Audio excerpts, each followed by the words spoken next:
Bien,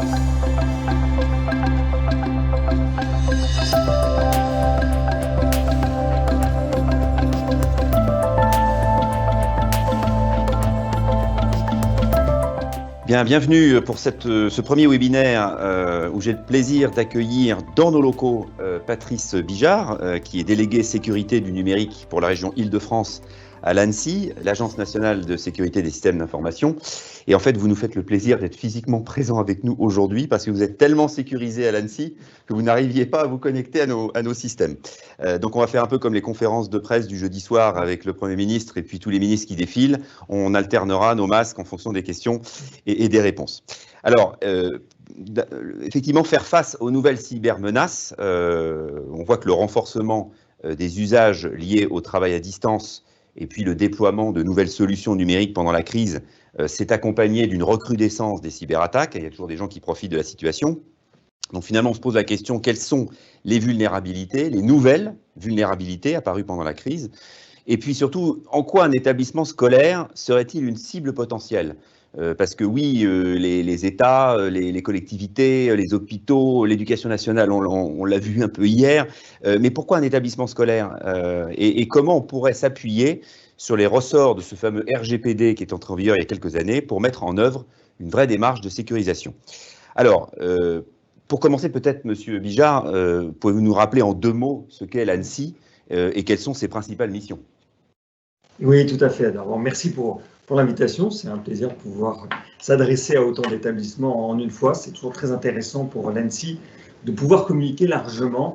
On n'est pas très connu hors de la sphère grands ministères, grandes administrations, opérateurs d'importance vitale, opérateurs sensibles. Donc, c'est toujours intéressant pour nous de pouvoir comme ça échanger plus largement. Alors l'ANSSI, c'est donc, comme le disait Olivier, l'Agence nationale de la sécurité des systèmes d'information. C'est une agence qui dépend de Matignon, qui est donc une agence interministérielle. C'est une agence civile, c'est une agence qui fait de la défense informatique. C'est important parce que le fait d'être dans le civil, uniquement dans la défense, nous permet d'avoir des échanges très transparents, très ouverts avec toute la communauté IT. Ça nous permet d'échanger avec les grands éditeurs qui, quelle que soit leur nationalité, ont souvent des possibilités de qualification d'incidents, de stockage d'éléments d'intérêt cyber à très grande échelle. Quand vous discutez avec un Microsoft, avec un Cisco, avec un Google, vous avez des éditeurs en face de vous, des opérateurs qui sont énormément attaqués et qui, de ce fait, peuvent construire des bases très intéressantes. Ils peuvent les partager avec des agences qui ont une activité civile défensive. La lutte informatique offensive est sous le contrôle du ministère des Armées.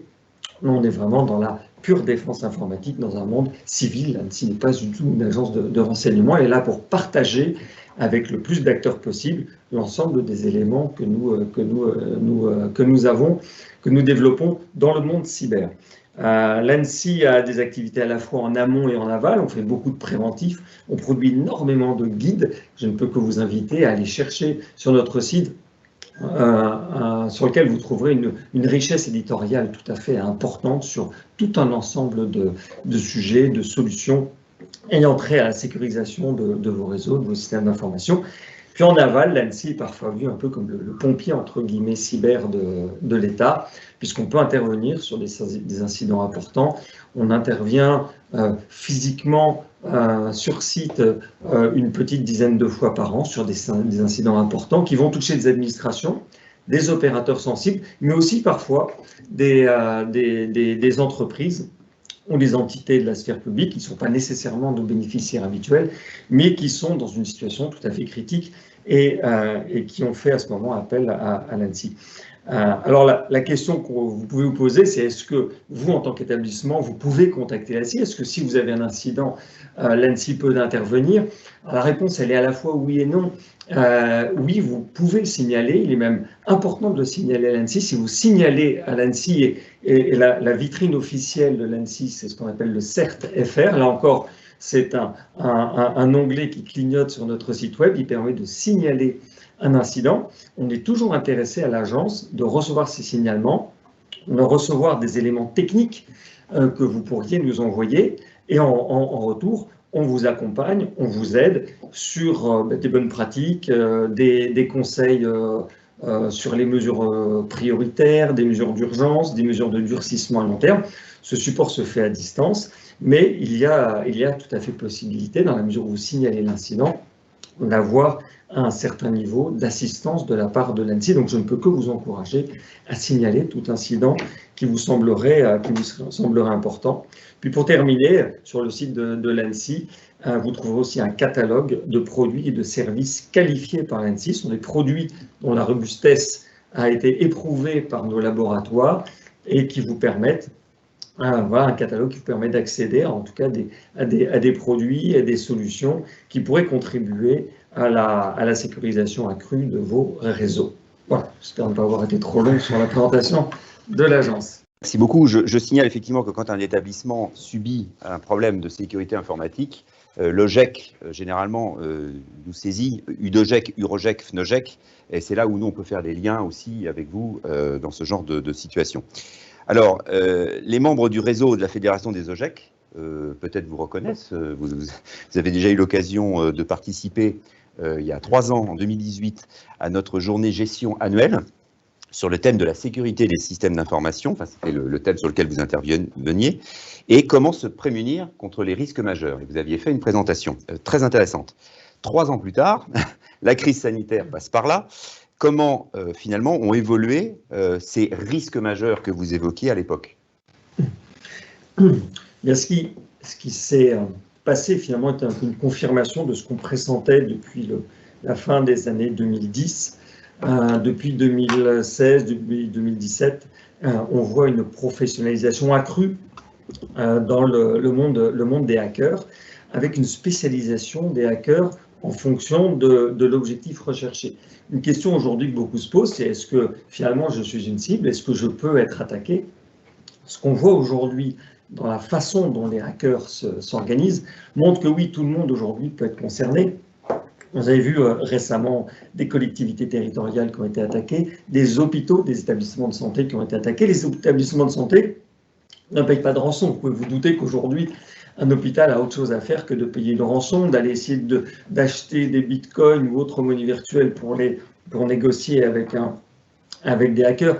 Ces établissements publics ne rentrent pas n'alimentent pas ces réseaux criminels, bien entendu. Donc pourquoi sont-ils attaqués? Ils sont attaqués parce que finalement, les hackers aujourd'hui se sont donc organisés en différents groupes. Il y a des groupes dont le métier est finalement d'accéder à des systèmes d'information, de les compromettre. Ils vont essayer de trouver, en scannant Internet, en recherchant des vulnérabilités présentes dans des systèmes d'information, ils vont essayer de trouver des accès. Et ces accès, une fois qu'ils sont ouverts, une fois qu'ils ont une porte d'accès sur un système d'information, ils vont revendre sur le dark web ces accès à des groupes qui, eux, ont la capacité à lancer une attaque avec un rançongiciel, par exemple, et à rentrer dans une négociation. Ce sont des groupes qui savent monétiser, qui savent blanchir l'argent qu'ils pourront éventuellement récupérer une rançon. Donc le premier groupe ne regarde pas forcément quelle est la cible. Est-ce que c'est un hôpital? Est-ce que c'est un établissement scolaire? Est-ce que c'est une collectivité territoriale? Ça ne l'intéresse pas. Il veut simplement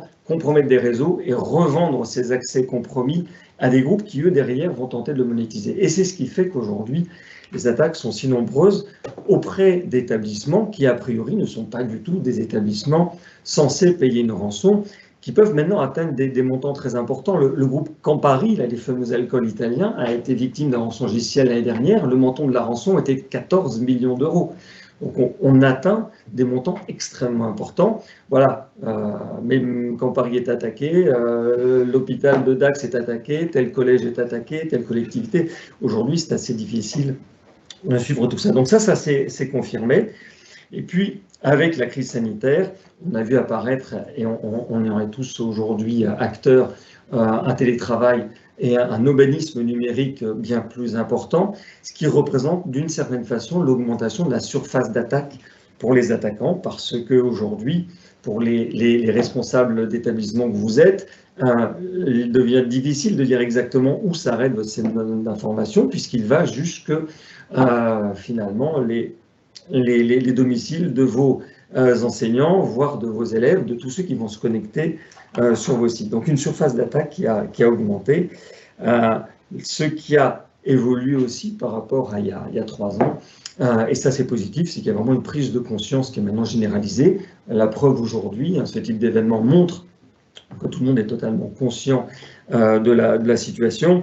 Reste aujourd'hui maintenant davantage à passer à l'action. La cybersécurité, la SSI, la sécurité des systèmes d'information, c'est souvent vu comme un centre de coûts. Alors comment arriver à optimiser ses coûts, ses investissements, quelle efficacité opérationnelle trouver dans les investissements, dans l'organisation de sa sécurité informatique. Là, il y a des enjeux tout à fait importants à prendre en compte. Le tout dernier élément qui a évolué en 3 ans, c'est l'apparition d'une plateforme qui s'appelle cybermalveillance.gouv.fr, qui est une plateforme qui a été portée au départ par l'ANSSI, mais dans lequel on retrouve le ministère de l'Intérieur, le ministère de la Justice, Bercy, toujours l'ANSSI, et un certain nombre d'acteurs privés. Et cette plateforme, aujourd'hui, est très certainement la plateforme la plus intéressante pour aller chercher de l'information sur ce qui se passe aujourd'hui en termes de malveillance, en termes de cybercriminalité.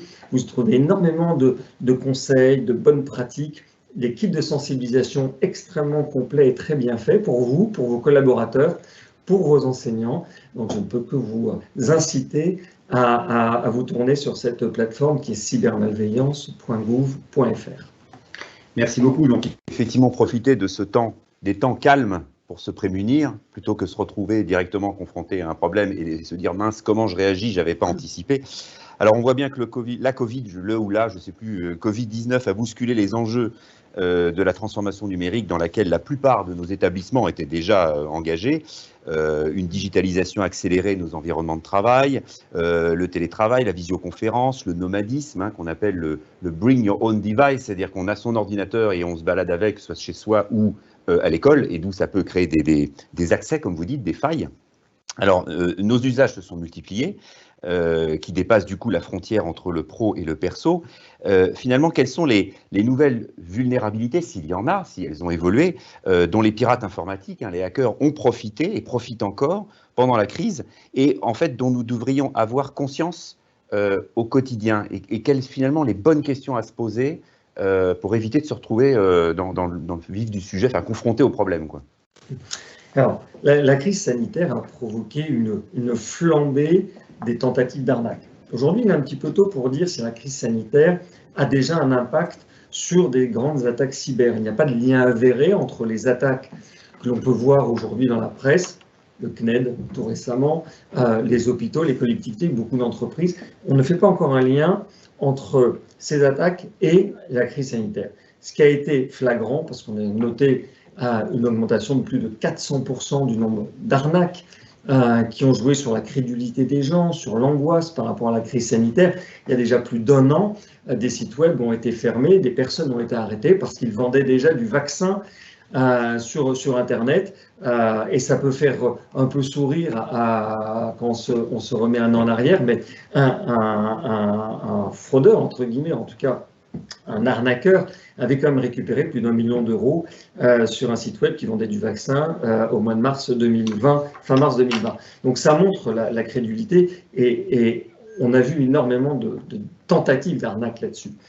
Sur la cybersécurité en tant que telle, sur les vulnérabilités dont vous parlez, le télétravail et la crise sanitaire ont mis en avant certaines faiblesses, entre guillemets, ou certains points qui nécessitent beaucoup de vigilance. Ce qu'on appelle le shadow IT, c'est-à-dire toute cette informatique finalement peu visible de la DSI, peu visible de vos établissements, mais utilisée par vos partenaires, vos enseignants, ou tous ceux qui viennent se connecter sur vos systèmes, mais qui n'est donc pas administré par vous, tous ces systèmes de partage de fichiers, de clés USB, de tout ce qui n'a pas été finalement correctement configuré sous un angle de sécurité. Ça, c'est quelque chose qui s'est fortement développé et qui, à terme, est une source de risque, une source de menace pour vos systèmes d'information. Le retour à un monde, entre guillemets, plus normal toujours aussi connecté, mais davantage sur site, devra se faire avec une vraie vigilance par rapport au développement de cette informatique finalement peu visible.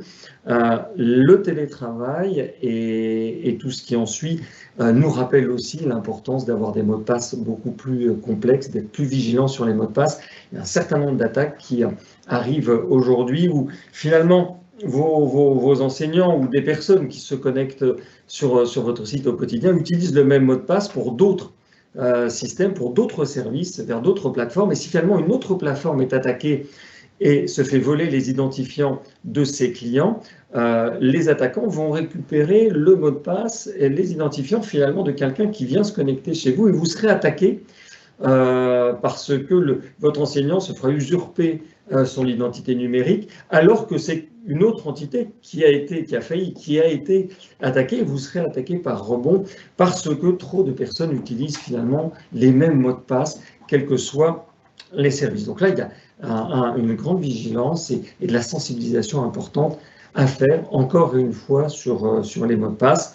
Les méthodes d'authentification, pour ceux qui ont accès à des données personnelles, à des données sensibles, doivent aussi être renforcées, s'authentifier avec plusieurs facteurs, avec une clé USB, avec de la biométrie, avec d'autres éléments, d'autres facteurs d'identification. Ce sont aussi des choses que l'on voit arriver de façon beaucoup plus importante depuis un an, dès lors qu'on a accès ou qu'on peut accéder à de la donnée personnelle, de la donnée sensible pour l'établissement concerné. Oui, alors c'est vrai qu'avant d'en arriver à Mission Impossible, avec la lecture optique, digitale, etc., le mot de passe, on en parle souvent du mot de passe, il faut changer les mots de passe, etc. Les gens se disent, bah oui, mais je les retiens pas, etc. On en parle beaucoup, mais c'est quand même une faille simple par laquelle on peut se faire pirater. Je tiens à souligner aussi les bons films que vous aviez réalisés, on les avait vus il y a quelques années sur la Hack Academy, qui était une mise en scène un petit peu pour montrer des hackers et comment ils procédaient sur des attaques simples. Et je pense que je vous encourage à les revoir, on peut les retrouver sur Internet et on les mettra dans notre village virtuel. Alors, le RGPD, il est entré en vigueur le 25 mai 2018. Et outre l'encadrement de l'utilisation de nos données personnelles qui élargissait la réglementation CNIL, qui existait déjà à un niveau européen et qui transférait la responsabilité de ces données aux organisations et non plus côté CNIL, c'était aussi l'occasion de questionner la sécurité de nos systèmes d'information, qui est le véritable support physique de ce qu'on pourrait appeler notre patrimoine informationnel. On l'a aussi vu avec le cloud, puisqu'il y a eu l'incendie d'OVH à Strasbourg, où il y a beaucoup de systèmes qui ont été inaccessibles, d'autres qui n'ont pas pu être recouvrés. Donc voilà, il y a une vraie question des supports et de nos comportements, puisque ce n'est pas que de la technique, c'est aussi de l'agir, du comportemental, en matière d'usage informatique. Alors nos établissements ont été invités à déployer ce RGPD, un truc de plus, on s'est dit, voilà, mais finalement, ça s'est fait petit à petit, avec l'aide notamment, un peu de pub, d'une application de notre portail EasyDor qui s'appelle Easy Data et qui était un référentiel qui permettait de questionner un petit peu la mise en place de ce RGPD. Quel rôle finalement ce règlement général européen sur la sécurité la protection des données peut-il jouer finalement contre les nouvelles cyberattaques qui semblent évoluer finalement plus vite que les parades? Alors, le RGPD, très clairement, a été un très grand accélérateur de la sécurité des systèmes d'information dans beaucoup de domaines. C'est peut-être moins parlant pour des établissements scolaires, mais si vous prenez une rue piétonne dans n'importe quelle ville de France, à peu près 80% des enseignes que vous allez voir se sont fait voler ces dernières années leur base de données clients. Des identifiants volés, des mots de passe, des noms, des adresses, des numéros de téléphone. Tout ça a été allègrement pillé pendant des années parce que ces enseignes qui géraient des très grandes bases clients dans lesquelles on va retrouver de façon cumulée mais des centaines et des centaines de millions de mails, de données clients, n'étaient pas protégées. Le RGPD a forcé ces grandes enseignes, ces entreprises, à davantage sécuriser leurs données personnelles, à les chiffrer, à les mettre finalement hors d'atteinte, d'une certaine façon, des hackers. Ce qui, en retour, bénéficie à l'ensemble de la collectivité. Donc le RGPD a été un très grand contributeur, finalement un accélérateur dans la prise de conscience de problématiques de vol de données, et de problématiques cyber. Donc, entre RGPD et cybersécurité, on a finalement les mêmes approches, un peu la même gouvernance par les risques. Donc, il y a une même logique. Et d'ailleurs, les DPO et les RSSI, les responsables de sécurité des systèmes d'information, souvent s'arrangent, entre guillemets, pour essayer de gérer ou de construire un budget commun et de bien intégrer, finalement, dans le projet RGPD, des éléments de sécurité, le chiffrement, la sauvegarde, le cloisonnement. Ce sont des notions qui n'étaient pas encore forcément très bien appréhendées il y a quelques années, qui sont maintenant davantage connues et mises en pratique grâce au RGPD. Donc, données personnelles, données sensibles, ça relève globalement de la même démarche en termes de réflexion sur la façon de les protéger. Donc, le RGPD, définitivement, a très largement contribué à faire augmenter le niveau de sécurité, en tout cas des données, et de mettre beaucoup, finalement, voire la quasi-totalité des utilisateurs et des Français, utilisateurs d'Internet, des Français, à l'abri ou en partie à l'abri du vol de leurs données. Oui, parce que l'aspect contrôle, au-delà de l'aspect contrôle, il y a aussi l'aspect réflexe, c'est-à-dire avoir les bons réflexes sur la façon dont on gère ces données. Et j'entends ce que vous dites, c'est-à-dire le RGPD est vraiment un langage commun qui permet de se mettre autour de la table et de réfléchir à ces questions de sécurité, mais aussi de traitement de l'information et du patrimoine informationnel. Même analyse, même langage. Alors, en ce moment, il y a un autre webinaire, donc je ne demande pas aux gens de passer de l'un à l'autre tout de suite, mais vous pourrez retrouver en replay le webinaire qui a lieu sur l'autre plateau et qui est justement dédié au déploiement de ce RGPD dans nos établissements, avec un exemple sur la région Bretagne et des témoignages croisés entre un coordinateur régional de projets numériques et un chef d'établissement. Alors, une question importante pour les gestionnaires d'établissements que nous sommes, quelles sont les conséquences d'une cyberattaque, que ce soit financière, que ce soit organisationnelle, etc., même déjouée? On a eu des exemples sur notre réseau. Oui, alors il y a un exemple qui a un petit peu marqué aussi les esprits, puis vous l'avez peut-être suivi, c'est celui de Soprasteria, qui est une des plus grandes sociétés de services informatiques nationales, et qui a subi une attaque informatique qui a été déjouée. C'est une attaque informatique qui a quand même réussi à rentrer sur le système d'information de cette entreprise, mais qui a déclenché des alertes, qui a été bloquée, qui a été stoppée. Eh bien, cette attaque déjouée a quand même coûté beaucoup d'argent à Soprasteria, puisqu'ils ont indiqué que ça leur avait coûté à peu près 1% de leur résultat net en fin d'année. Ils ont eu une gestion de clients extrêmement complexe à faire parce que tout le monde s'est déconnecté ou a blacklisté les mails venant de Soprasteria. Ils ont eu un très gros travail de communication à faire. Et alors qu'ils se sont très bien défendus, c'est une société qui est vraiment un des leaders en France dans la cybersécurité, ils ont parfaitement géré la situation. Eh bien, c'est quand même une attaque déjouée qui leur a coûté très cher en termes de réputation, en termes de coûts de remédiation. Parce qu'une attaque informatique déjouée ou non, c'est d'abord de l'investigation, donc c'est du temps, comprendre ce qui s'est passé avant de relancer vos systèmes. Est-ce que le système est bien propre? Est-ce que l'attaquant n'a pas laissé un bout de programme quelque part qui lui permettra quelques jours ou quelques semaines ou quelques mois après de reprendre pied dans votre réseau? Donc il y a un gros travail d'investigation. Et puis si l'attaque est allée jusqu'à son terme, c'est-à-dire que l'attaque a chiffré vos données, a bloqué éventuellement des sauvegardes, alors là, si vous retrouvez avec un réseau chiffré sans sauvegarde restaurable, alors là, le coût pour le coup est très très élevé. On est là face à des remédiations qui vont prendre des semaines, voire des mois. Donc, il y a une échelle d'impact vraiment importante. Le vol de données, parfois on a l'impression que son système d'information fonctionne bien, on n'a pas réalisé que des données avaient été exfiltrées, mais peu d'entités, peu d'organisations ont aujourd'hui la capacité technique à contrôler, à suivre une éventuelle exfiltration de données, donc il faut des outils pour ça. Donc voilà, là encore, déjouer des attaques, c'est un minimum d'investissement sur des outils qui permettent de faire de l'investigation, qui permettent de faire de la détection. Donc il y a un investissement au départ pour éviter des coûts qui peuvent être très très importants si l'attaque finalement va jusqu'à son terme. Puis sans oublier l'aspect réputation, parce que vous pouvez aussi bénéficier de certaines assurances qui pourraient venir prendre en charge une partie des coûts de remédiation, mais il y a quelque chose qui ne s'assure pas, c'est la réputation. Et la réputation d'un établissement, quel qu'il soit, c'est important.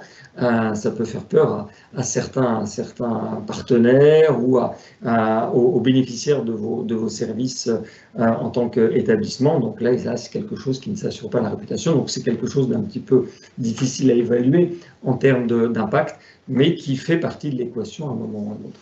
Alors, dans nos établissements, on fait par exemple de faire une répétition générale un jour d'un scénario de cyberattaque dans un de nos établissements. Ah oui, ça c'est quelque chose qui se fait de plus en plus. On a la chance en France d'avoir pas mal de startups et d'entreprises qui proposent comme ça de simuler des attaques cyber qui vont reconstituer votre environnement et qui vont vous apprendre à réagir face à telle ou telle attaque en prenant les rançongiciels les plus actifs au moment où vous ferez cet entraînement. Donc l'entraînement cyber, depuis quelques années, est quelque chose qui est vraiment rentré dans la politique d'anticipation, dans la stratégie en SSI de la plupart des grands groupes. C'est en train de descendre doucement vers des strates un petit peu plus différentes ou un petit peu plus réduites de tout notre écosystème économique, institutionnel français. J'ai même vu qu'il y avait des jeux de rôle qui étaient possibles où pendant la pause déjeuner, vous allez déjeuner avec quelqu'un qui rentre dans votre bureau et qui met des post-it un peu partout pour dire attention, la session était ouverte, ton mot de passe traînait sur un post-it ou dans le tiroir, vous avez été hacké. Donc rien que des petites choses simples comme ça peut sensibiliser au quotidien. Oui, tout à fait, tout à fait. Il y a heureusement beaucoup de façons d'aborder de façon très opérationnelle, très concrète, sans faire de la sensibilisation trop théorique aujourd'hui, cette menace et ce risque informatique. Bon, de toute façon, on va avoir un webinaire qui va être consacré tout cet après-midi sur ces questions-là. J'en profite parce qu'effectivement, j'ai oublié de vous rappeler, vous pouvez poser des questions en direct. Il y en a une qui nous est poussée. Est-il possible de souscrire, et faut-il, je complète la question, souscrire une police d'assurance, qu'elle soit nationale, régionale, contre les cyberattaques? Alors, à l'agence, on ne recommande pas nécessairement d'avoir une police d'assurance cyber. Ce qu'on recommande, c'est en tout cas de discuter avec votre assureur, de comprendre quelle est sa position si un incident venait toucher vos réseaux, quelle est la couverture possible. Est-ce qu'il a accès, lui, à des prestataires qu'il pourrait dépêcher pour répondre à l'incident? Les assureurs ont souvent des liens étroits avec des prestataires de réponse à incident. Donc voilà, bien comprendre qu'est-ce qu'il y a dans votre contrat avec votre assureur, quelles sont ses capacités d'aide opérationnelle et pas simplement financière. Ça, ce sont des choses vraiment très importantes à voir. Après, est-ce qu'il a une offre cyber et est-ce que cette offre est adaptée à votre situation? Ça, c'est vraiment au cas par cas que vous pouvez voir ça. Voilà, et donc du coup, effectivement, à 14h30, il y a un webinaire qui est animé par notre partenaire, la Mutuelle Saint-Christophe, et qui reviendra sur ces questions et de prévention et de couverture. Alors, sur quel ressort finalement psychologique jouent les cyberattaques ou les cyberattaquants? Et j'ai envie de vous demander comment on peut reprendre, parce qu'ils ont toujours l'impression qu'ils sont en avance sur nous. Ils savent exactement le monde d'après de la sécurité informatique, ils le connaissent. Nous, on s'y adapte. Comment on peut reprendre un temps d'avance? Est-ce qu'il est technologique? Est-ce qu'il est humain? Est-ce qu'il est les deux à la fois? Oui, c'est un bon point parce que c'est une course de vitesse. La cyber et vraiment les éditeurs, en tout cas ceux qui développent des solutions, jouent énormément sur cet aspect-là. Comment reprendre un temps d'avance? C'est difficile. L'attaquant n'a qu'une seule fenêtre à ouvrir dans votre établissement pour pouvoir rentrer. Vous avez des centaines ou des milliers de fenêtres à sécuriser. Donc, il aura toujours une certaine facilité par rapport à vous à mener une attaque. Réussi ou non, c'est notre histoire, mais l'attaquant a nécessairement un temps d'avance. Et là, la meilleure des défenses pour vous aujourd'hui, c'est d'avoir une bonne défense. Ça peut paraître un peu simple comme message, mais il n'y a pas d'autre meilleure défense que d'avoir une bonne défense. On ne va pas faire de la contre-attaque, on ne va pas aller comme ça sur les réseaux, essayer d'attaquer les attaquants. On ne fait pas ça en Europe. Aujourd'hui, c'est impossible, entre guillemets, de faire ça avec précision. L'attribution des attaques est très difficile. Donc, il faut vraiment mettre l'accent sur une bonne défense et essayer effectivement de laisser le moins de temps possible à l'attaquant. Laisser moins de temps possible à l'attaquant, c'est une vigilance. Vous parliez des aspects psychologiques, sur un aspect qui est peut-être un peu moins psychologique mais plus logistique. Une grande partie des attaques arrivent le vendredi entre 17h et 19h. c'est pas un hasard si c'est la période dans la semaine où on voit le plus d'attaques démarrer, puis c'est le lundi matin en se connectant qu'on réalise qu'il y a un souci sur son réseau. Donc, au-delà de l'aspect psychologique, il y a aussi finalement des attaques qui tiennent compte tout simplement du fonctionnement humain de nos organisations. Le facteur psychologique sur lequel jouent aussi les attaquants, c'est un peu la difficulté pour une organisation à maintenir un niveau de sécurité constant dans le temps. C'est très difficile. La sécurité informatique, c'est un côté assez répétitif en termes de tâches de surveillance, de sauvegarde, de contrôle des mises à jour, etc. Cette vigilance peut baisser au bout d'un moment et les mises à jour se faire un petit peu plus lentement et les attaquants vont essayer de jouer sur cette certaine lenteur qu'ont les organisations à mettre en place des mises à jour ou à suivre les mises à jour régulières poussées par les éditeurs. Alors le conseil est facile, c'est très difficile et vous le savez comme moi de gérer, de manager de façon très efficace ces mises à jour. C'est complexe, les mises à jour, c'est pas uniquement les postes, c'est le réseau, c'est l'ensemble des équipements et des applications qui composent votre système d'information. Maintenir ça à jour, c'est quelque chose de complexe qui nécessite une véritable organisation. C'est une priorité importante. Cette priorité, parfois, peut donner quelques signes de faiblesse et les attaquants tenteront de jouer là-dessus en allant chercher des vulnérabilités non encore patchées. Alors c'est vrai qu'on a des établissements de taille différentes, on a des groupes scolaires qui ont un responsable informatique, ont quelqu'un qui est dédié sur ces questions-là, ou bien ils externalisent cette compétence auprès d'un service spécial. On a les petites écoles, le premier degré, qui la plupart du temps c'est soit le chef d'établissement, soit quelqu'un dans le GEC, soit un gestionnaire qui s'en occupe. Alors sans vous demander qui prend en charge ça quand il n'y a pas forcément un monsieur informatique ou une madame informatique dans l'établissement, mais finalement quel profil de personnes, qu'est-ce qu'il faut avoir comme qualité pour peut-être être en veille justement sur ces questions au sein d'un établissement, quelle que soit sa taille et quelles que soient les ressources dont on dispose? C'est peut-être un peu le fond du problème aujourd'hui. C'est un problème de formation, de ressources. La ressource en sécurité informatique est rare, elle est chère. Il est difficile pour un établissement, presque quelle que soit sa taille, de rivaliser avec les grands groupes qui vont essayer de s'accaparer, entre guillemets, les ressources et les compétences en sécurité et système d'information. Donc, c'est très difficile. Vous pouvez essayer de trouver différentes solutions s'il n'y a pas quelqu'un qui a une forme d'expertise ou une bonne compétence pour les exploiter, pour bien monitorer les données qui seront remontées par ces équipements, ça ne va pas servir à grand-chose. Donc, la formation aujourd'hui des chefs d'établissement, en tout cas de tous ceux qui ont un système d'information, quelle que soit sa taille, à gérer, la formation est très certainement avoir quelques notions de base en SSI. C'est un élément très important. Il est très important aussi de savoir qui peut vous aider, sur qui je m'appuie si j'ai un incident. J'attends pas d'avoir un incident pour me demander qui je dois appeler. Il est vraiment important de comprendre sur qui s'appuyer. On parlait de son assureur. Ça peut être un prestataire, un infogérant, un autre établissement qui bénéficie d'un RSSI, qui a un petit peu plus d'expérience. Échanger, partager ce genre d'inquiétude ou de préoccupation avec les autres, c'est vraiment très très important. Donc savoir sur qui s'appuyer, avoir un certain niveau d'information, avoir les bons numéros de téléphone, d'avoir les premiers réflexes, savoir comment débrancher Internet dans son établissement en quelques minutes.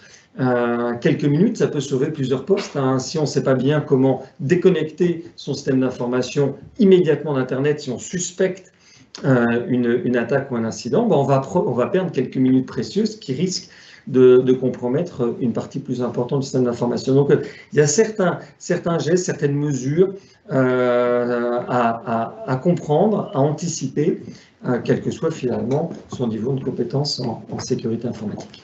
Oui, et ça, je pense que c'est un point sur lequel on va accompagner, le réseau territorial des OGEC va accompagner ces OGEC, c'est essayer d'accompagner cette personne ou ces personnes qu'on peut identifier dans les écoles, quelle que soit leur taille, pour les mettre en compétence de veille sur ces questions de sécurité informatique.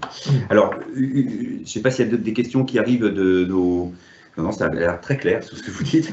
Alors, une question un peu plus prospective, mais bon, vous avez commencé déjà à le dessiner en répondant à la question de comment prendre un temps d'avance, mais est-ce qu'à l'ANSSI, vous avez déjà une visibilité sur ce que sera le monde d'après de la cybersécurité? Vers quelle tendance on va? Parce qu'on dit que la cybersécurité, voilà, c'est exploiter des failles, des accès, le monétiser, etc. Est-ce que demain, vous savez, il va y avoir d'autres angles d'attaque dans les organisations? Là, globalement, il faut rester optimiste. On voit aujourd'hui qu'avec des bonnes pratiques, avec une organisation de son système d'information bien pensé, on arrive à se prémunir de la très grande majorité des attaques. Donc, il ne s'agit pas de dépenser beaucoup d'argent. Un budget en sécurité informatique de 6, 7, 8% de son budget IT est largement suffisant pour avoir un niveau de sécurité correct s'il vient s'accompagner d'une bonne organisation, quelques bonnes règles. Voilà, on parlait de mots de passe, on parlait de sécuriser les accès depuis l'extérieur, etc. Donc, on peut rester optimiste parce que tout le monde a pris conscience du problème et que finalement, c'est davantage une problématique organisationnelle que technique ou financière, même si on a besoin à un moment ou à un autre d'investir un petit peu dans ce domaine-là. Là où il faut rester vigilant, c'est que, s'il y a autant d'attaques, c'est que ça fonctionne, c'est que c'est très lucratif pour les attaquants. Il est difficile pour les forces de l'ordre de mettre fin à ce genre d'agissement. Un attaquant est généralement situé dans un premier pays, son infrastructure d'attaque est dans un deuxième pays, sa cible, la victime, est dans un troisième pays. La coordination de l'enquête pour arriver à arrêter l'attaquant est complexe. Beaucoup de progrès ont été faits ces dernières années par Interpol, par Europol, et on commence à avoir un niveau d'arrestation un peu plus intéressant que ce qu'on constatait les années précédentes. Donc c'est peu médiatisé, mais il y a des arrestations de plus en plus régulières dans le monde de la cyber. Donc c'est lucratif, il y aura toujours des attaques parce que certains gagnent beaucoup d'argent avec ça. On essaie judiciairement de trouver une réponse. L'autre point qui, à la fois, montre que tout cela continuera, mais qu'il faut se prémunir, c'est la nature même du logiciel. Dans un logiciel, il y aura toujours des bugs. Un bug, c'est potentiellement une faille exploitable par un attaquant. Je ne sais plus exactement où on en est depuis le début de l'année, mais chaque mardi, Microsoft publie un ensemble de mises à jour qui vient corriger des failles de sécurité. On doit en être à 200 ou 250 failles corrigées depuis le début de l'année. Ça en dit long sur le nombre de failles qu'intègrent les grands logiciels, les grands systèmes d'exploitation. Il y aura toujours des vulnérabilités dans le logiciel. Ces vulnérabilités sont corrigées au fur et à mesure avec des mises à jour que vous devez installer sur vos téléphones, sur vos PC, vos serveurs, vos équipements réseau le plus vite possible, parce que ces vulnérabilités seront toujours exploitées par des attaquants qui, en quelques jours, peuvent développer un kit d'exploitation, un outil d'exploitation de cette vulnérabilité et tenter une attaque avant que vous ayez mis en place les mises à jour. Donc, de la vigilance, il n'y a pas de raison, malheureusement, que ça s'arrange à très court terme. Internet ressemble à une forme de Far West en ce moment. Il y a certains grands pays, la Russie par exemple, mais d'autres, qui considèrent finalement que Internet n'est pas quelque chose de si positif que ça, qu'on y voit beaucoup de choses très, très négatives ou contraires à certaines valeurs. Donc, certaines de leurs valeurs, donc ils n'ont aucun état d'âme à utiliser Internet pour mener des attaques ou perturber des fonctionnements dans certaines démocraties occidentales. Ça ne devrait pas changer à moyen ou long terme, donc une grande vigilance. Mais comme je le disais au départ, restons positifs parce que des bonnes pratiques, une bonne prise en compte de ce risque, une bonne réflexion au niveau des responsables d'établissement de cette problématique, c'est déjà une première pierre pour se prémunir d'une très grande partie des attaques. Oui, c'est gentil parce que quand on parle de cybersécurité, c'est souvent anxiogène, c'est toujours des problèmes, des difficultés, des crises, et avoir une note un peu plus optimiste et positive, c'est plutôt pas mal. Et je suis rassuré parce que je pensais que les mises à jour à répétition des logiciels qui parfois agacent tout le monde ou font tout planter, on se dit mais ça marchait très bien, pourquoi ils m'ont fait ça? C'est pas parce qu'ils avaient oublié quelque chose, c'est parce qu'il y a une nouvelle vulnérabilité qui a été détectée et qu'il faut mettre à jour ces systèmes, quoi. Absolument. D'accord. Je note aussi que vous parliez de 6 à 8%, le budget sécurité à consacrer dans votre budget IT sur ces questions de sécurisation? Oui, tout à fait. Alors, si on part de loin, la première année, on sera peut-être à 10-12%, mais sur un mode assez stabilisé, 6 à 8%, c'est un budget qui semble tout à fait raisonnable pour maintenir ces antivirus, ces solutions de pare-feu, ou ce qui va vous permettre de filtrer un petit peu tout ce qui peut arriver de l'extérieur.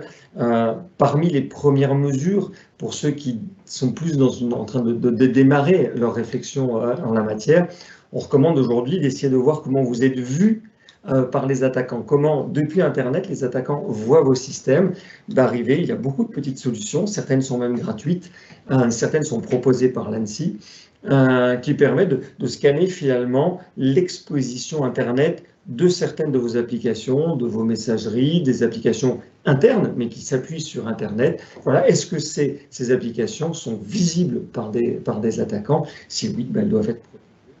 C'est un pare-feu, c'est du filtrage, ce sont des mots de passe, il y a des règles finalement assez simples pour se prémunir de ces attaques, mais savoir comment vous êtes vu par les attaquants, comment Internet regarde votre système, ça c'est quelque chose de vraiment important avant de démarrer une analyse en la matière. Voilà, il y a certaines choses à faire qui coûtent très peu d'argent, mais qui peuvent finalement rapporter beaucoup de sécurité derrière. Ça me fait un peu penser aux voisins vigilants qu'on met dans le hall de son immeuble pour dire aux cambrioleurs potentiels, nous avons organisé notre immeuble et entre voisins, on a des parades, et donc nous montrons que nous avons mis en place des choses, alors ça peut être le contrôle interne, ça peut être plein de procédures, etc. Mais au moins c'est visible que les choses soient sécurisées. Oui, tout à fait. Et puis voilà, il y a tout un ensemble de mesures organisationnelles, de questions assez simples à se poser avant de commencer à rentrer dans ce que je dois faire la détection, est-ce que je dois faire ceci, cela. Mais voilà, savoir sur qui vous pouvez compter, qu'est-ce qu'il y a dans vos contrats. Ça, c'est très important. Qui peut vous aider? Et puis, quelles sont les mesures d'organisation les plus évidentes que je dois prendre? Alors oui, vous parliez tout à l'heure de guides qui sont très bien faits, les guides de l'ANSSI, alors qu'on retrouve sur nos supports, parce qu'on les relaie dans nos banques de données. C'est intéressant de les prendre parce que j'ai envie de dire, c'est pas du yaka faucon. C'est-à-dire qu'on est vraiment dans quelque chose avec une prise réelle dans la réalité. C'est pas des bonnes pratiques, mais dans le sens où elles sont vraiment incarnées sur des expériences vécues. Donc ne pas hésiter à récupérer, à consulter, à prendre ce temps en équipe de consulter vos référentiels. Sinon, écoutez, merci beaucoup. Je pense qu'il n'y a pas eu énormément de questions techniques ou de pratiques, etc. Parce que je pense qu'on était vraiment dans une dimension un peu de sensibilisation, de tendance, de prospective. Le cadre, poser le cadre. Qui peut effectivement animer cette démarche dans mon établissement, comment je le forme, on y consacre du temps, un petit peu d'argent, on fait le tour d'horizon, on se fait accompagner pour les failles, la vulnérabilité, et en même temps rester optimiste parce que plus on fait, en ce moment, plus on avance, plus finalement on connaît les problèmes et on fait des parades efficaces pour s'en prémunir. Voilà, restez optimiste, restez vigilant. Je profite de cette dernière minute puisque vous parliez de l'intérêt d'aller chercher de l'information sur le site de l'ANSSI. Il y a donc aussi des référentiels. Il y a un référentiel qui a été publié récemment et qui s'appelle PAMS, Prestataire d'assistance et de maintenance sécurisée. Et je cite ce référentiel parce que c'est un très très bon document pour vous aider à bien négocier vos contrats d'infogérance. On retrouve dans ce document ce qu'une entreprise doit aujourd'hui demander à son prestataire informatique pour s'assurer qu'une attaque ne vienne pas des réseaux de son prestataire, ne vienne pas de son infogérant, et comment l'infogérant vient bien prendre en compte la dimension sécurité informatique de son client. Ne pas oublier un certain nombre de choses. Aujourd'hui, les services informatiques proposés par les infogérants n'intègrent pas nécessairement cette dimension sécurité. Ce référentiel, PAMS, PAMS, peut vous aider à bien mieux négocier vos contrats ou vos discussions avec vos infogérants, avec vos prestataires informatiques. N'hésitez pas à vous appuyer là-dessus si vous avez des contrats à renouveler, des négociations à entreprendre avec des prestataires en informatique. Voilà, et la précision à la question est arrivée, effectivement, quand on parle, et c'est par établissement ou au niveau territorial, c'est concernant la référence au budget à consacrer à ces investissements. Pour le coup, ça dépend. C'est-à-dire si soit vous avez un budget dans l'établissement qui est consacré à ça, soit il n'y a pas de service où vous préférez externaliser la compétence. Dans ces cas-là, ça remonte à des niveaux territoriaux, diocésains, etc. Donc, on n'a pas forcément la réponse à la question, mais justement, ça fait partie des points d'appui pour lesquels on vous apportera des réponses.